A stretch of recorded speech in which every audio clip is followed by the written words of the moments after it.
Okay, there's a lot of discussion or confusion about what is a router and what is a shaper. If you log into various woodworking bulletin boards, people use the terms interchangeably. However, there is a large difference between a router and a shaper in the terms that are used in modern woodworking. Over here we have a typical 3 horsepower plunge router and a bit that would typically be used. It's actually a rather large bit for what most people would use. Has an outside diameter of about 2.5 inches. As such, it has a foot per second cutting speed of about 152 feet per second as the cutting edge goes to the wood.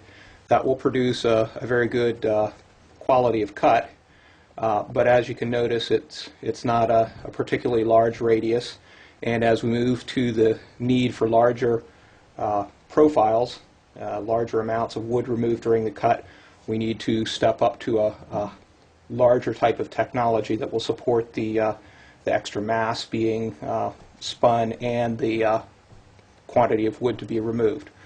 So what we have in contrast to the router is shaper.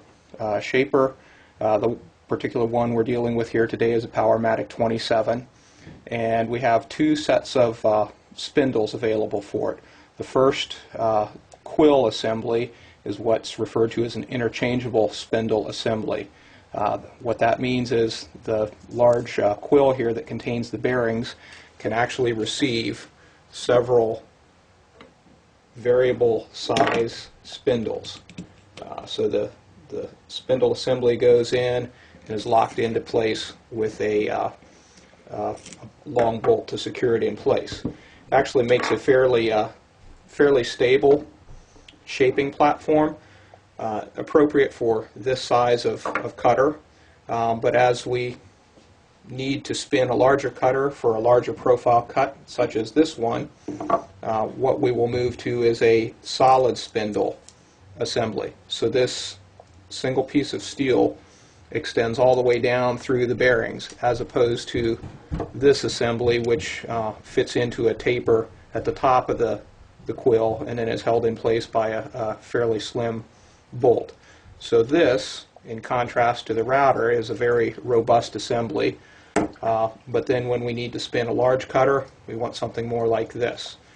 A lot of people talk about the fact that a shaper turns more slowly. The particular model I'm working with here has 2 speeds, 7,000 RPM and 10,000 RPM. At 7,000 RPM, this cutter will have a foot per second speed of 152 feet per second, which is equal to the router with this bit, even though the router spins at 20,000 RPM. So the router spins a bit much more rapidly, but it's smaller bits, and the lower mass of the bit as it moves through the wood makes it more prone to chatter and vibration. 7 spindle shaper with the 1.25 inch solid spindle installed in the machine. I've also got the 1.25 inch radius rounding over bit installed. So I'll run through a pass on the shaper to show how it works. I will be using dust collection, ear protection, and goggles.